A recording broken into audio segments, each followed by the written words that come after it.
ناظرین، یہ آج کا لائیو سوال جواب ہماری مجلس ہے اور 84 یہ آج کا ایپیسوڈ ہے 84۔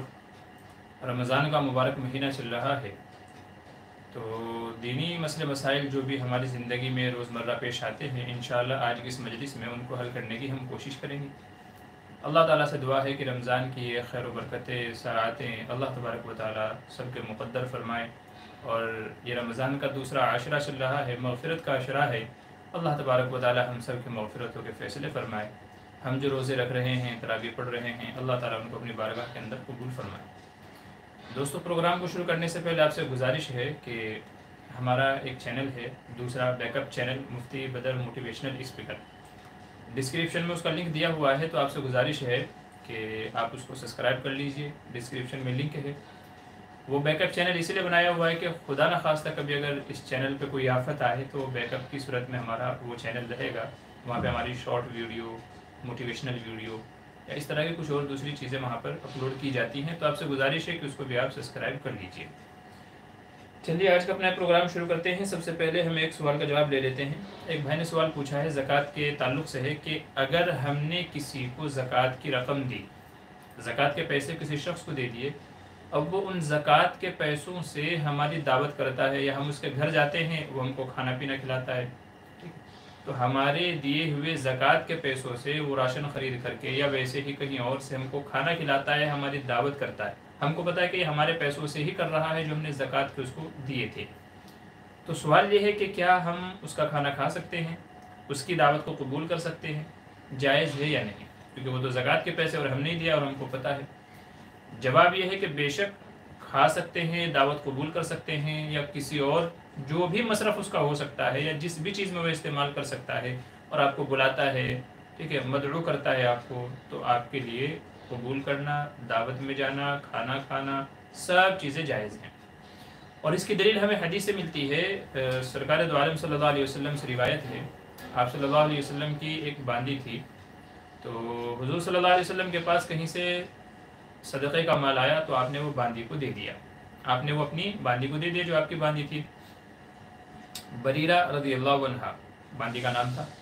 تو گوشت آیا تھا غالباً، جی ہاں گوشت آیا تھا صدقے میں، تو حضور نے وہ باندی کو دے دیا کہ ایسا ہے تم لے لو، کیونکہ صدقہ حضور صلی اللہ علیہ وسلم کے لیے جائز نہیں تھا۔ حدیث میں منع کیا گیا کہ صدقہ محمد اور آل محمد پر حرام ہے، جائز نہیں ہے حضور صلی اللہ علیہ وسلم اور آپ کے خاندان کے لیے، تو وہ صدقے کا تھا تو آپ نے اپنی باندی کو دے دیا، ان کے لیے جائز تھا، تو ان کو دے دیا۔ تو وہ شام میں کھانا پکا رہی تھی، تو اتنے میں حضور صلی اللہ علیہ وسلم تشریف لائے اور آپ نے کہا کہ اے بریرہ، لاؤ کچھ کھانے کے لیے ہمیں بھی پیش کرو، کچھ کھانے کے لیے ہمیں بھی پیش کرو۔ تو بریرہ نے کہا یا رسول اللہ، یہ تو وہی صدقے کا گوشت ہے جو آپ نے مجھے دیا تھا، اور صدقہ تو آپ کے لیے جائز نہیں ہے، صدقہ کھانا تو آپ کے لیے، تو یہ تو وہی گوشت ہے جو آپ نے صدقے کا مجھے دیا تھا، تو پھر صدقہ آپ کے لیے کیسے جائز ہو سکتا ہے کہ آپ جانتے بوجھتے ہوئے بھی آپ کہہ رہے ہیں کہ لاؤ ہمیں بھی کھلاؤ؟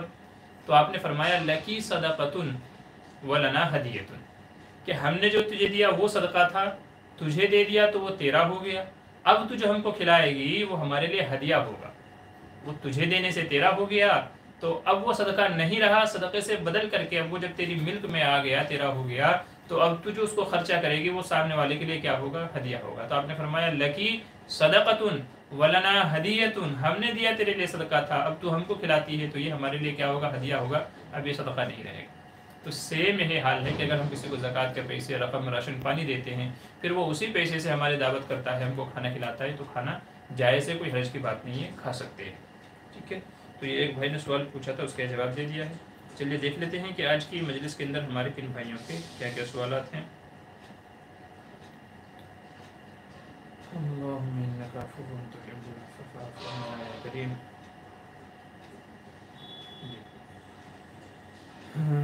چلیے ایم ایس حسین، السلام علیکم مفتی صاحب، خصوصی دعا کی درخواست ہے۔ جی وعلیکم السلام ورحمۃ اللہ، اللہ تعالیٰ آپ کے تمام مسائل کو حل فرمائے، تمام مشکلوں کو آسان فرمائے۔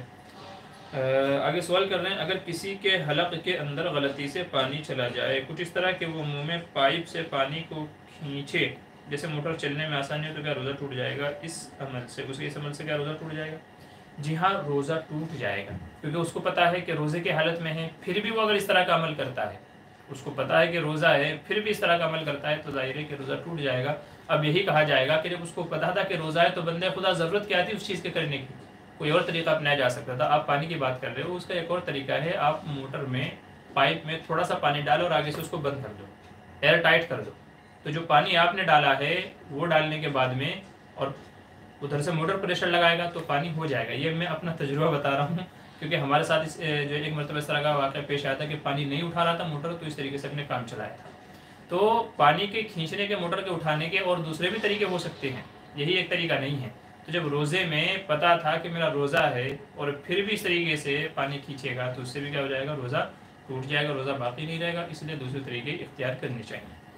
اسی سے ملتا جلتا ایک اور بھائی کا سوال ہے کہ جی روزے کی حالت میں وضو کرتے ہوئے غلطی سے منہ میں پانی چلا گیا, جب کلی کر رہے تھے تو کلی کرتے ہوئے غلطی سے پانی چلا گیا, تو کیا روزہ ٹوٹ جائے گا یا نہیں؟ جواب یہ ہے کہ جی بالکل اس سے بھی روزہ ٹوٹ جائے گا. اب اس پر یہ ایک بندے نے اشکال کیا کہ جی یہ تو غلطی سے گیا ہے نا, یہ تو غلطی سے پانی گیا ہے, اور حضور صلی اللہ علیہ وسلم کی حدیث ہے کہ بھئی میری امت پہ نسیان اور غلطی کو معاف کر دیا گیا ہے, بھول چوک اور غلطی کو میری امت کے حق میں معاف کر دیا گیا ہے. تو جب غلطی سے پانی چلا گیا ہے, جیسے غلطی سے کھانے پینے اگر ہو جائے, غلطی سے یاد نہ ہو کسی کو اور پھر وہ کھا پی لے تو اس سے روزہ نہیں ٹوٹتا ہے. تو جب غلطی سے بھول چوک میں کھانا کھانے سے روزہ نہیں ٹوٹتا ہے, تو غلطی سے وضو کرتے ہوئے اگر کلی کرتے ہوئے حلق میں پانی چلا جائے تو روزہ کیسے ٹوٹے گا؟ جواب اچھے طریقے سے ذہن نشین کر لیں. دیکھیں بھول چوک میں کھانا کھا لیا, یہ کب ہے؟ آدمی کو یاد ہی نہیں تھا کہ میرا روزہ ہے, آدمی کو یاد ہی نہیں تھا کہ میرا روزہ ہے, اب اس نے کھا پی لیا ہے تو اس سے منع, اس کو کہا گیا کہ اس سے روزہ نہیں ٹوٹے گا, چونکہ یاد ہی نہیں تھا اسے. اگر یاد ہوتا تو روزہ ٹوٹ جاتا, لیکن اس کو یاد ہی نہیں ہے کہ میں روزہ ہوں. تو جب اس کو یاد ہی نہیں ہے تو وہ اپنے آپ کو بے روزہ سمجھ رہا ہے, تو بے روزہ سمجھتے ہوئے اگر کھاتا ہے تو کوئی حرج کی بات نہیں ہے. یہاں مسئلہ یہ ہے کہ وضو کرتے ہوئے اگر اس کو یاد تھا کہ میں روزے سے ہوں, وضو کرتے ہوئے اگر اس کو یاد تھا کہ میں روزے سے ہوں, پھر غلطی سے پانی چلا جاتا ہے, اب اس سے یہ کہا جائے گا بندہ خدا جب تمہیں پتا تھا کہ تو روزے سے ہے تو پانی کو اتنا حلق میں چڑھانے کی ضرورت کیا تھی؟ پانی کو حلق میں غرغرہ کرنے کی, اندر گھمانے کی, اتنا گھمانے کی ضرورت کیا تھی کہ جس سے پانی حلق میں چلا جائے؟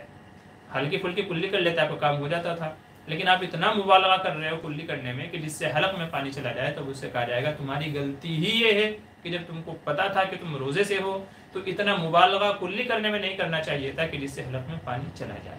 تو اس لیے اگر روزہ یاد تھا وضو کرتے ہوئے کہ ہاں روزے سے ہوں, پھر غلطی سے پانی چلا جائے تو روزہ ٹوٹ جائے گا. ہاں اگر کسی کو یاد ہی نہیں تھا وضو کرتے ہوئے کہ میرا روزہ ہے, وضو کرتے ہوئے روزہ یاد ہی نہیں تھا, وہ اپنے آپ کو بے روزہ سمجھ رہا تھا اور پھر کلی کرتے ہوئے چلا جائے, تو اب کہتے ہیں کہ اب نہیں ٹوٹے گا. اب یہ سیم مسئلہ ہو گیا ہے جیسے کھانا کھا لینا, کہ پتہ ہی نہیں, آدمی کو یاد ہی نہیں کہ میرا روزہ ہے, کھانا کھا لیا تو بھی نہیں ٹوٹے گا. یہاں وضو کرنے بیٹھا لیکن آدمی کو پتہ ہی نہیں ہے, یاد ہی نہیں ہے کہ میرا روزہ ہے, اب غلطی سے چلا جاتا ہے تو اب بھی نہیں ٹوٹے گا. لیکن اگر وضو کرتے ہوئے, وضو کرنے جب بیٹھا تب پتا تھا کہ میں روزے سے ہوں, یاد تھا روزے سے ہوں, تو علماء فرماتے ہیں کہ اب بھی اگر غلطی سے چلا جائے گا تو روزہ ٹوٹ جائے گا, کیونکہ یہاں اس کی غلطی یہی ہے کہ جب پتا تھا روزے سے ہوں تو کلی میں اتنا مبالغہ نہیں کرنا چاہیے تھا, تو اس لیے روزہ ٹوٹ جائے گا. مسز مفتی بدر السلام علیکم. جی وعلیکم السلام. اصغر شیخ السلام علیکم. جی وعلیکم السلام. عادل ندوی کہہ رہے ہیں پورے سال قسطوں میں زکوٰۃ ادا کرنا کیسا ہے؟ جی قسطوں میں آپ زکوٰۃ ادا کریں اس کی اجازت تو ہے, لیکن بہتر یہ ہے کہ جتنی جلدی مال ادا ہو جائے اتنا بہتر ہے, جتنی جلدی مال ادا ہو جائے اتنا بہتر ہے. بہت سارے لوگوں کو ہم نے دیکھا ہے کہ وہ جیسے رمضان کا موقع ہے یا جو بھی ان کی زکوٰۃ ادا کرنے کی تاریخ ہے, وہ تاریخ پہ زکوٰۃ کی رقم نکال کر کے وہ علیحدہ رکھ لیتے ہیں, الگ رکھ لیتے ہیں, وہ الگ رکھ لیتے ہیں, اور پھر سال بھر حسب ضرورت حسب موقع تھوڑا تھوڑا وہ خرچہ کرتے رہتے ہیں. اس طریقے سے ان کا معمول ہے. گنجائش تو اس کی بھی ہے, اجازت تو اس کی بھی ہے, لیکن بہتر یہ ہے کہ جتنی جلدی یہ مال اپنی ملک سے نکال کر کے غریبوں تک پہنچا دیا جائے اتنا بہتر ہے. یہاں پر خاص کر کے ایک بات کا اور خیال رکھیے کہ اگر کسی آدمی نے زکوٰۃ کا مال نکال کر کے الگ رکھا تھا کہ سال بھر اس کو تھوڑا تھوڑا خرچہ کر کے میں استعمال کرتا رہوں گا, اب اگلا سال آ جاتا ہے, اس کا جو نقصان ہے یہ تھوڑا تھوڑا خرچہ کرنے کا, وہ آپ کو بتا رہا ہوں کہ اگلا سال آ گیا اور پچھلے سال کی زکوٰۃ جو آپ نے الگ رکھی تھی اس کا مال باقی ہے, تو علماء فرماتے ہیں کہ یہ مال بھی دوسرے مال کے ساتھ ملا کر کے اس زکوٰۃ کے مال کی بھی زکوٰۃ نکالنی پڑے گی. تو تھوڑا تھوڑا کر کے اگر نکالیں گے اس کا نقصان یہ ہوگا کہ زکوٰۃ کا جو مال آپ نے زکوٰۃ نکالنے کے لیے رکھا تھا اس زکوٰۃ کے مال کی بھی آپ کو زکوٰۃ نکالنی پڑے گی. اس لیے میں نے عرض کیا کہ جتنی جلدی ممکن ہو آپ زکوٰۃ ادا کر دیں, کیونکہ زکوٰۃ کا مال جب تک کہ اپنی ملک سے نکل کر کے سامنے والے کے ہاتھ میں نہیں جائے گا تب تک وہ ادا نہیں ہوگا. ہم نے زکوٰۃ کی رقم نکال کر کے الگ سے رکھی ہوئی ہے، سال بھر رکھی ہوئی ہے، آپ کی زکوٰۃ ادا نہیں ہوئی، آپ کی زکوٰۃ ادا نہیں ہوئی، بھلے ہی آپ نے الگ رکھ دی ہو، جب تک کہ وہ مال آپ غریب کے ہاتھ میں نہیں پہنچا دیتے تب تک کہ وہ ادا نہیں مانا جائے گا۔ اس لیے میں نے عرض کیا کہ جتنی جلدی ممکن ہو، مہینے 2 مہینے میں 3 مہینے میں جتنی جلدی ممکن ہو آپ ادا کرتے رہیں۔ بہت سارے لوگ یوں کہیں گے کہ جی پھر سال میں اور بھی دوسرے مواقع آتے ہیں جن میں ضرورت پڑتی رہتی ہے، تو اس وقت ہم کیا کریں گے؟ سال میں بیچ میں کوئی اور ضرورت مند آ گیا، کوئی اور حاجت پیش آ گئی، کسی اور کو کہیں اور دینا ہے، تو اس وقت ہم کیا کریں گے؟ اس کا جواب یہ ہے کہ اس وقت بھی آپ زکوٰۃ کی نیت سے، ایڈوانس زکوٰۃ کی نیت سے رقم دے دیا کریں۔ کوئی کسی غریب بچی کی شادی بیاہ کا فنکشن ہے، کسی کو کوئی مسئلہ ہو گیا، اللہ نہ کرے کوئی حادثہ پیش آ گیا، وہ مستحق زکوٰۃ ہے، تو آپ اپنے زکوٰۃ میں سے ایڈوانس سمجھ کر کے اس کو دے دیں، 2000 5000 جو بھی آپ دے سکتے ہیں، تو آپ سال بھر دیتے رہیں ایڈوانس سمجھ کر کے۔ اور جب رمضان کا موقع آئے، جس تاریخ میں آپ زکوٰۃ ادا کرتے ہیں، وہ تاریخ میں بیٹھ کے آپ کیلکولیشن کریں، آپ حساب کتاب کریں کہ اب تک کہ میں نے جو زکوٰۃ کی رقم نکالی ہے وہ کتنی ہے، اور میرے اوپر جتنی زکوٰۃ فرض بیٹھتی ہے وہ کتنی ہے۔ تو جو آپ نے ایڈوانس میں نکالی ہے، نیت آپ کو کرنی پڑے گی، یاد رکھیے آپ کو نیت کرنی پڑے گی کہ میں ایڈوانس زکوٰۃ نکال رہا ہوں، یہ نیت کر کے آپ کو دینا پڑے گا۔ تو جب آپ کی زکوٰۃ کی تاریخ آئے گی، رمضان کا موقع آئے گا، اس وقت آپ حساب کر لیں کہ میرے اوپر مثال کے طور پہ 1 لاکھ زکوٰۃ بیٹھتی ہے، اور اب تک ایڈوانس میں 50,000 نکال چکا ہوں، تب آپ کو 50,000 اور نکالنی پڑے گی، 50,000 آپ نے ایڈوانس نکال دیے ہیں۔ تو اگر بیچ میں کوئی موقع آتا ہے تو اس طرح آپ ایڈوانس میں نکال سکتے ہیں زکوٰۃ کی نیت سے، اور پھر جب زکوٰۃ کا موقع آتا ہے اس وقت آپ حساب کتاب کر لیں۔ تو اگر آپ نے کم نکالی تھی، بیٹھتی زیادہ ہے، تو جتنی باقی بچی ہے وہ نکال دیں، اور اگر آپ زیادہ نکال چکے ہو اور بیٹھی آپ کے ذمہ کم تھی، مثال کے طور پہ آپ نے زکوٰۃ نکالی 1 لاکھ، حالانکہ آپ کے اوپر آتی ہے 75,000 روپے صرف ہی، تو 25,000 آپ نے ایڈوانس میں بھی ایڈوانس نکال دی ہے، ایڈوانس میں بھی، اور ایڈوانس آپ نے 25,000 نکال دی، تو علماء فرماتے ہیں کہ اس کو آنے والے سال میں شمار کر سکتا ہے آدمی، کہ بھئی آنے والے سال جو میرے اوپر زکوٰۃ بیٹھے گی ان میں سے میں 25,000 اور مائنس کر دوں گا۔ تو یہ طریقہ ہے، لیکن کوشش یہ کرنی چاہیے کہ جتنی جلدی آدمی زکوٰۃ کی رقم نکال دے اتنا بہتر ہے، کیونکہ یہ مالوں کی حفاظت کا ذریعہ ہے، مالوں کو پاک کرنے کا ذریعہ ہے، تو جتنی جلدی اپنے پاس سے نکل جائے چلی جائے اتنا ہی بہتر ہے۔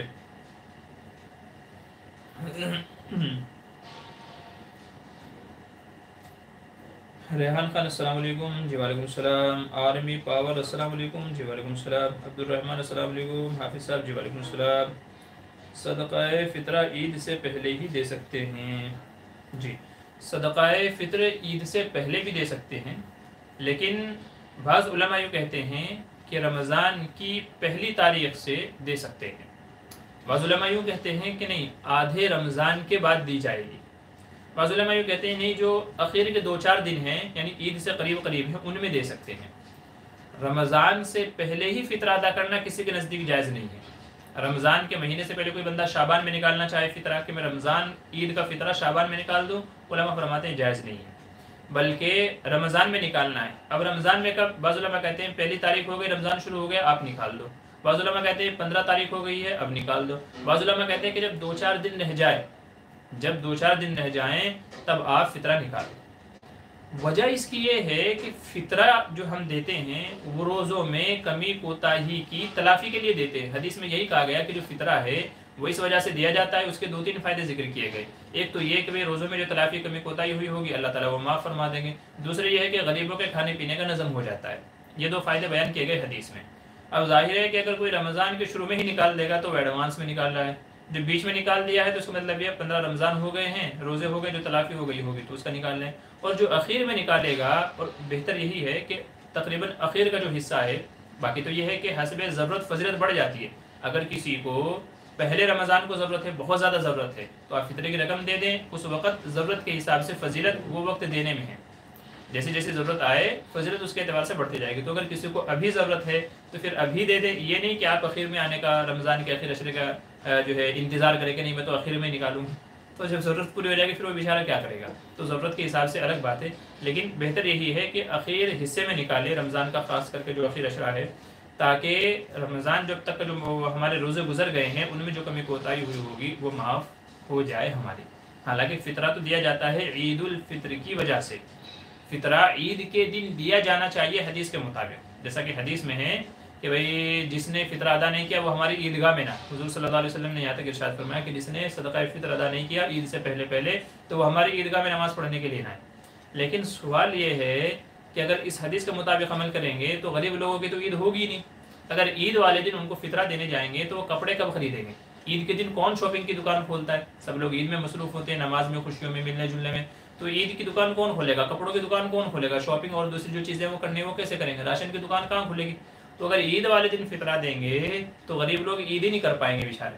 تو اس لیے علماء فرماتے ہیں اگرچہ حدیث میں عید ہی کے دن دینے کا ہے لیکن حالات ویسے ہو گئے نا آج، تو اس لیے بہتر یہ ہے کہ عید سے 2-4 دن پہلے نکال دے. عید سے 2-4 دن پہلے نکال دے، یعنی اخیر عشرے میں نکال دے، تاکہ جس کو جو ضرورت ہو لینے کی وہ دے دے. اور بہتر یہ ہے کہ رقم آج کے زمانے کے اعتبار سے رقم آدمی فطرے میں دے. رقم آدمی فطرے میں دے، چونکہ رقم سے کچھ بھی خریدی جا سکتی ہے. کپڑا بھی، راشن پانی بھی، دوسری ضروریات بھی، کسی کو ہدیہ دینا ہے وہ بھی، بچوں کو عیدی دینا ہے وہ بھی. تو رقم سے آدمی جو چاہے وہ خرید سکتا ہے. اگر آپ کسی کو کپڑے دے دیں گے تو بس کپڑا ہی استعمال کر سکتا ہے. راشن دے دیں گے تو وہ راشن ہی استعمال کر سکتا ہے، اس کا کوئی اور دوسرا ادر مصرف اور یوز نہیں ہے. تو اس لیے بہتر یہ ہے کہ رقم نکالے فطرے میں، اور رمضان کے آخر عشرے میں نکالنے کا زیادہ اہتمام کریں، اور عید والے دن سے پہلے نکال دیں. اور سب سے اہم اور ضروری بات یہ ہے کہ جو فطرے کی سب سے لو کوالٹی ہے ہمارے زمانے میں گیہوں کے اعتبار سے، وہ نہ نکالے اللہ کے واسطے. کتنا ہوتا ہے وہ؟ 70-80 روپے. ایک آدمی کا فطرہ ہوتا ہے 70-80 روپے. آپ ایمانداری سے مجھے بتائیں کہ اگر آپ کسی کو جا کر کے 70-80 روپے دیں گے آج کے زمانے میں، کیا بھلا آئے گا؟ کیا بھلا ہوگا اس کا؟ بچے کی جوتی بھی نہیں آئے گی، بچے کا کپڑا بھی نہیں آئے گا، کچھ بھی نہیں آئے گا. 100 روپے میں، 100 روپے بھی میں زیادہ بول رہا ہوں، 70-80 روپے میں کچھ بھی نہیں آئے گا.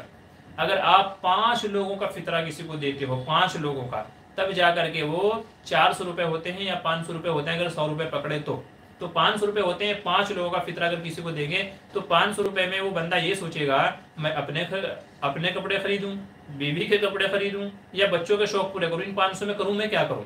اور اگر آپ صرف ایک ہی کا دیتے ہیں تو وہ یہ سوچے گا یار کیا کروں اس کا 100 روپے کا، میں کیا کروں اس کو، اس سے چل کسی اور غریب کو دے دیتا ہوں، کم سے کم اس کا تو بھلا ہو جائے گا. تو اللہ کے واسطے گیہوں کے اعتبار سے فطرہ نہ نکالیں، بلکہ فطرہ جو نکالے وہ اعلیٰ کوالٹی کے اعتبار سے، کھجور کے اعتبار سے آپ فطرہ نکالیں. کھجور کے اعتبار سے ایک بندے کا تقریباً 700-750 روپیہ بنتا ہے. جب آپ یک مشت کسی کو 700 روپے دیں گے، ایک بندے کا بھی اگر کسی کو، ایک بندے کا فطرہ ایک بندے کو دیں گے 700-750 روپے، انشاءاللہ وہ خوش ہو جائے گا اور اس کے دل سے دعا نکلے گی صحیح معنوں میں. 100 روپے دیں گے کوئی بڑی بات نہیں ہے آج کے زمانے میں 100 روپے دینا، اگرچہ وہ بھی مدد ہے لیکن 100 روپے اتنی بڑی بات نہیں ہے. بندہ سوچ میں پڑ جاتا ہے کیا کروں اس سے، کیا لے کے آؤں اس سے میں. جب 700-750 کسی کو آپ دیں گے تو وہ خوش ہو جائے گا کہ ہاں بھائی اس سے میں اپنا بھی کر لوں گا، بچوں کا بھی کر لوں گا. اور اس سے اعلیٰ کوالٹی ہے 1000 روپے، 1100 روپے، ٹھیک ہے، ایک دم اعلیٰ کوالٹی ہے. تو اگر آپ 1100 روپے کسی کو دیتے ہو، ایک بندے کا فطرہ 1100 روپے، تو وہ واقعی آپ کے اوپر فدا ہو جائے گا. دل و جان سے آپ کو وہ دعائیں دے گا، اللہ سے آپ کے حق میں خیر اور بھلائی کی دعائیں مانگے گا وہ کہ بھائی 1100 روپے سے میرے انشاءاللہ سارے مسئلے حل ہو جائیں گے. تو آپ کوشش کریں کہ آپ 700 روپے کے حساب سے فطرہ نکالیں، 1100 روپے کے حساب سے فطرہ نکالیں، ورنہ ماڑی سے ماڑی حالت میں کم سے کم بھی آپ جو ہے وہ 400-500 روپے والا جو فطرہ ہے اس حساب سے آپ نکالیں. حدیث میں 4 چیزیں بیان کی گئی فطرے کے اعتبار سے: گندم یعنی گیہوں، جو، کھجور، کشمش. ٹھیک ہے، تو آج مارکیٹ میں ان کی جو ویلیو بنتی ہے، گیہوں 2.25 کلو ہے اور کھجور کشمش جو ہے وہ 3 کلو ہے. تو 3 کلو کھجور کی جو اگر ہم مارکیٹ میں آج لینے جائیں تو تقریباً 250 روپے کلو اچھی کھجور مل جاتی ہے. 250-300 روپے کلو اچھی کھجور یعنی ٹھیک ٹھاک میڈیم جو کھانے لائق ہے وہ مل جاتی ہے. تو اگر 3 کلو کریں گے تو وہی 700 روپے بن جاتے ہیں جو میں نے آپ سے عرض کیے. تو ایک بندے کا فطرہ 700 روپے. ایک سال میں اگر گھر میں 5 آدمی ہیں، گھر میں اگر 5 آدمی ہیں اور ایک بندے کی طرف سے اگر 700 روپے فطرہ نکالا جائے تو کوئی بڑی بات نہیں ہے. 7 دونی 14، 7 تے 21، 7 چوک 28، 7 پنجے 35، 3500 روپے ایک سال میں فطرہ نکالنا کوئی بڑی بات نہیں ہے. اس سے کوئی غریب نہیں ہوتا ہے. کسی کے گھر میں اگر 200 ہی ہیں تو 1500 روپے ہیں. تو جس کی جتنی فیملی کم ہے اتنا اس کے لیے مشکل نہیں ہے. ہاں کسی کی فیملی بہت بڑی ہے، کسی کی فیملی بہت بڑی ہے، 15-20 آدمی ہیں، تو پھر وہ 500 کے اعتبار سے نکال دے. پھر جتنی بڑی فیملی ہوگی اللہ نے روزی کے انتظام بھی تو ویسے ہی کیے ہوں گے نا ان کے، اللہ ویسے ان کو کھلا پلا رہا ہوگا. تو بڑی فیملی ہے، بڑی ان کی انکم ہے، بڑی آمدنیاں ہیں ان کی. چھوٹی فیملی ہے تو چھوٹی آمدنی ہے. بہرحال عرض کرنے کا مقصد یہ ہے کہ فطرے میں آپ اعلیٰ کوالٹی نکالنے کی فکر کریں، یہ 50-100 روپے والی نہ نکالیں تو زیادہ بہتر ہے. عادل ندوی جی، پیسے الگ رکھنا ضروری ہے؟ پیسے الگ رکھنا ضروری نہیں ہے، حساب کتاب کر کے الگ رکھنا ضروری ہے کہ میرے اوپر اتنی زکوٰۃ بنتی ہے. ٹھیک ہے، اتنی زکوٰۃ بنتی ہے تو جب بھی آپ دے نیت کرتے جائیں اور اس میں سے مائنس کرتے رہیں. ایسا نہیں کہ آپ نے پیسے الگ رکھ دیے اب انہی پیسوں میں سے دے رہے ہیں، ایسا نہیں ہے. آپ اپنی جیب سے بھی دے سکتے ہیں، بس حساب کتاب رکھیں. 2000 بیٹھتے ہیں، 50,000 بیٹھتے ہیں، اتنے دے دیے، اتنے باقی ہیں. کریز ان عمر رضی اللہ عنہ صلی اللہ علیہ وسلم وجرحہ یثعب دمن. پتہ نہیں کیا کہتے ہیں، یہ سوال لکھتے نہیں ہیں، پتہ نہیں کیا کچھ جملہ لکھ کے چلے جاتے ہیں. ریحان خان کہہ رہے ہیں نہیں رکھنا ہے تو کیا کرے اگر کسی کو کسی دن کا روزہ، اگر کسی کو کسی دن کا، کون سے دن کے روزے کی بات کر رہے ہیں بھیا؟ ریحان خان کہہ رہے ہیں اگر کسی کو کسی دن کا روزہ نہیں رکھنا تو وہ شروع سے ہی نیت کر لے، شروع سے ہی. جیسے رمضان کا مہینہ چل رہا ہے، روزے تو فرض ہیں، لیکن اگر کوئی نہیں رکھنا چاہتا ہے تو وہ شروع سے ہی نیت کر لے کہ میرا آج روزہ نہیں ہے، میرا آج روزہ نہیں ہے.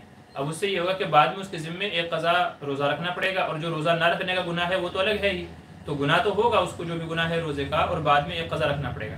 لیکن اگر روزہ رکھ کر کے پھر توڑ دیتا ہے، سحری میں اٹھا، روزے کی نیت کی اور پھر ارادہ کیا نہیں یار آج میں روزہ نہیں رکھوں گا، پھر روزہ توڑ دیتا ہے، تو اب قضا بھی ذمہ آئے گی اور کفارہ بھی لازم ہوگا. یعنی 2 مہینے کے لگاتار روزے، 2 مہینے کے لگاتار روزے رکھنے، کفارہ بھی اس کے ذمہ لازم آئے گا. اور اگر اس کی طاقت نہیں ہے تو پھر 60 مسکینوں کو 2 ٹائم کھانا کھلانا ہی.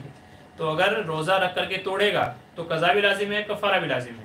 اور اگر شروع سے ہی نیت کر لیتا ہے سحری کے وقت سے کہ میرا روزہ آج ہے ہی نہیں، میں رکھوں گا ہی نہیں، تو صرف اس صورت میں قضا لازم آئے گی، کفارہ نہیں ذمے میں آئے گا اگر کوئی نہیں رکھنا چاہتا ہے تو. توصیف خان کے السلام علیکم، قرآن کا سجدہ تلاوت کرنے کا طریقہ کیا ہے اور کیا سجدے میں کیا پڑھنا چاہیے؟ دیکھیں سجدے میں جو سجدہ تلاوت ہے، ویسے تو اس عنوان سے مسئلے ہیں میرے، میں نے پہلے بھی ویڈیو اپلوڈ کی ہوئی ہیں، سجدہ تلاوت نماز کے جو سجدے ہیں، تلاوت کا طریقہ کیا کس طریقے سے، مختصراً عرض کر دیتا ہوں کہ سجدہ تلاوت میں 2 چیزیں ہیں، اللہ اکبر کہہ کر کے سجدے میں جانا اور اللہ اکبر کہہ کر کے ہی اٹھنا. بس اصل تو سجدہ تلاوت کی اصل حقیقت یہ 2 مرتبہ اللہ اکبر کہنا، ایک بار جاتے ہوئے اور ایک بار اٹھتے ہوئے. سجدہ تلاوت میں جو تسبیح ہے، الگ بھی اس کی تسبیح بعض علماء نے بیان کی ہے، سجدہ تلاوت کی تسبیح الگ بھی بیان کی ہے، لیکن وہ عموماً اکثر لوگوں کو یاد نہیں ہوتی ہے. تو جو سجدہ نماز کا جو سجدے میں ہم جو دعا پڑھتے ہیں سبحان ربی الاعلیٰ، بس اسی کو پڑھ لیا جائے.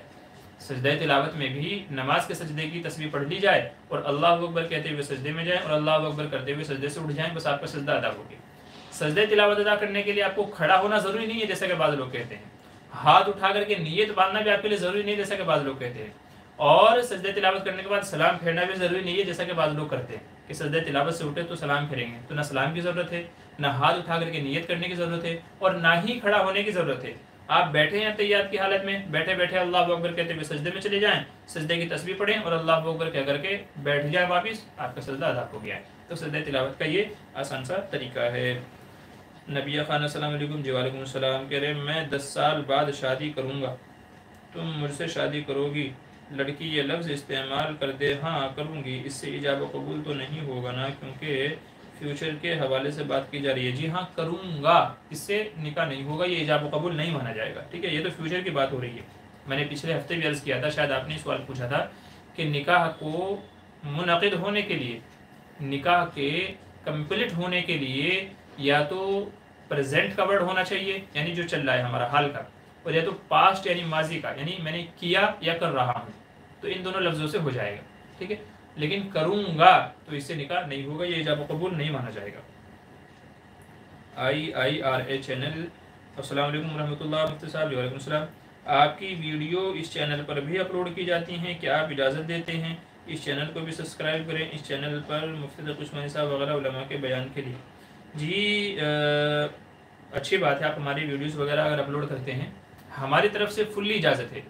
ہماری جو بھی ویڈیو ہیں وہ ہر کسی کو اجازت ہے، کوئی بھی بغیر کسی ایڈیٹنگ کے.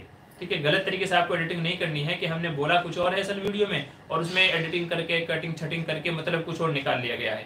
آج کل جو ہے نا ڈیجیٹل زمانہ ہے، لوگ کچھ بھی کر لیتے ہیں کہ مسئلہ کچھ اور ذکر کر رہے تھے، بیچ میں سے کچھ باتیں حذف کر کے کہیں کی کہیں جوڑ کر کے تو غلط میسج چلا جاتا ہے.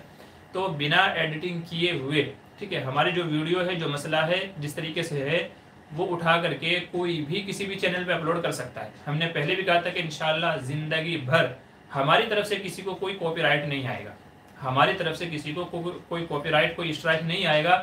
فل اجازت ہے، ہماری جو ویڈیو جو بندہ چاہے اپنے چینل پہ اپلوڈ کر سکتا ہے، ہماری طرف سے اجازت ہے انشاءاللہ. آج کل لوگوں نے یہ بڑا عجیب وہ کر لیا ہے کہ پتہ نہیں کیوں حق جمع کر کے بیٹھ جاتے ہیں. یار جب آپ سوشل میڈیا پہ کام کر رہے ہو، آپ دین سے ریلیٹڈ کام کر رہے ہو، تو زیادہ سے زیادہ لوگوں تک وہ بات پہنچنی چاہیے.